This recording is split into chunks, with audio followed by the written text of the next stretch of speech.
At the age of 95, Genpo Rashi, one of the great Zen masters of modern times, was speaking of the gateless gate, and he pointed out that there truly is no gate through which we must pass in order to realize what our life is.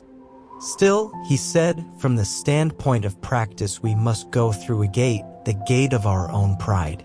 And every one of us here, since the time we got up this morning, has in some way or another met our pride, every one of us.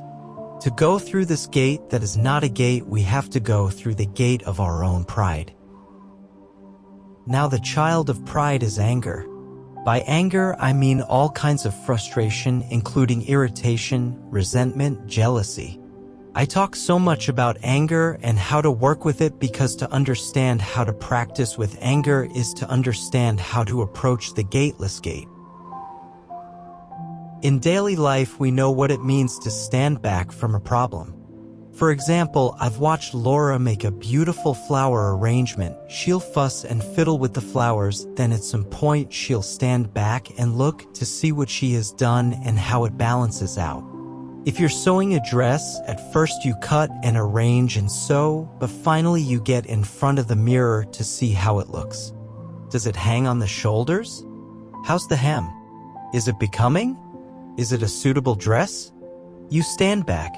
Likewise, in order to put our lives into perspective, we stand back and take a look.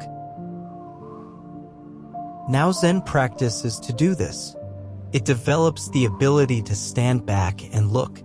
Let's take a practical example, a quarrel. The overriding quality in any quarrel is pride. Suppose I'm married and I have a quarrel with my husband. He's done something that I don't like. Perhaps he has spent the family savings on a new car, and I think our present car is fine. And I think, in fact I know, that I am right. I am angry, furious. I want to scream. Now what can I do with my anger? What is the fruitful thing to do? First of all, I think it's a good idea just to back away, to do and say as little as possible. As I retreat for a bit, I can remind myself that what I really want is to be what might be called a bigger container. In other words, I must practice my ABCs. To do this is to step into another dimension, the spiritual dimension, if we must give it a name. Let's look at a series of practice steps, realizing that in the heat of anger, it's impossible for most of us to practice as the drama occurs. But do try to step back, do and say very little, remove yourself. Then, when you're alone, just sit and observe. What do I mean by observe? Observe the soap opera going on in the mind, what he said, what he did, what I have to say about all that, what I should do about it. These are all a fantasy. They are not the reality of what's happening. If we can, it's difficult to do when angry, label these thoughts. Why is it difficult? When we're angry, there's a huge block that stands in the way of practice. The fact that we don't want to practice. We prefer to cherish our pride, to be right about the argument, the issue. Do not seek the truth, only cease to cherish opinions. And that's why the first step is to back away, say little. It may take weeks of hard practice before we can see that what we want is not to be right, but to be a bigger container, ABC. Step back and observe. Label the thoughts of the drama. Yes, he shouldn't do that. Yes, I can't stand what he's doing. Yes, I'll find some way to get even, all of which may be so on a superficial level, but still it is just a soap opera. If we truly step back and observe, and as I said, it's extremely difficult to do when angry, we will be capable in time of seeing our thoughts as thoughts, unreal, and not as the truth. Sometimes I've gone through this process 10, 20, 30 times before the thoughts finally subside. When they do, I am left with what? I am left with the direct experience of the physical reaction in my body, the residue, so to speak. When I directly experience this residue as tension, contraction, since there is no duality in direct experience, I will slowly enter the dimension samadhi, which knows what to do, what action to take. It knows what is the best action, not just for me but for the other as well. In making a bigger container, I taste oneness in a direct way. We can talk about oneness until the cows come home. But how do we actually separate ourselves from others? How? The pride out of which anger is born is what separates us. And the solution is a practice in which we experience this separating emotion as a definite bodily state. When we do, a bigger container is created. What is created, what grows, is the amount of life I can hold without it upsetting me, dominating me. At first, this space is quite restricted, then it's a bit bigger, and then it's bigger still. It need never cease to grow.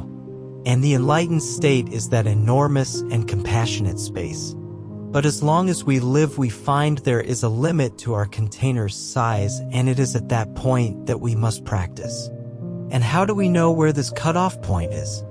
We are at that point when we feel any degree of upset, of anger. It's no mystery at all. And the strength of our practice is how big that container gets.